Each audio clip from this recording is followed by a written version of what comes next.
Bonjour à tous, j'espère que vous allez bien. On se retrouve aujourd'hui, comme prévu, pour faire la vidéo d'après-match de Islande-France.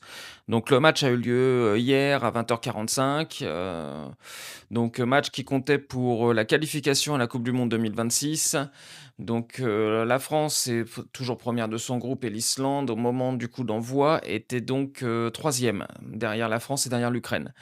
Donc on se retrouve pour faire un peu le débrief. Comme d'habitude, très souvent quand on voit le match de l'équipe de France, pour ma part, le match me paraît interminable. Ça dure que 90 minutes, mais j'ai l'impression qu'on joue, les prolongations et les tirs au but à chaque fois, quoi.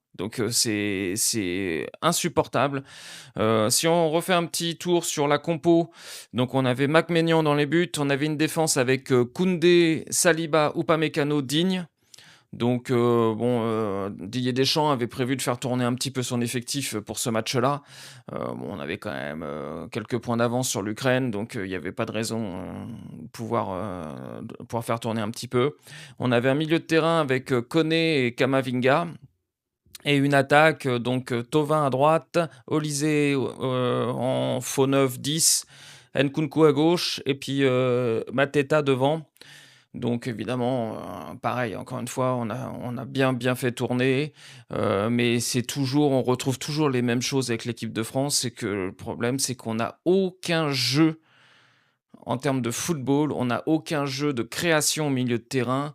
De toute façon après, c'est pas étonnant, hein, quand on a Koné et Camavinga, ce ne sont pas des créateurs.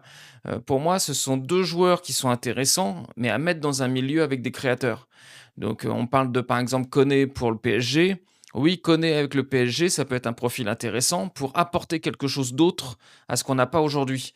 Mais évidemment, Koné, tu le mets avec un Vitinha, avec un Neves, avec un Ruiz pour apporter quelque chose d'autre.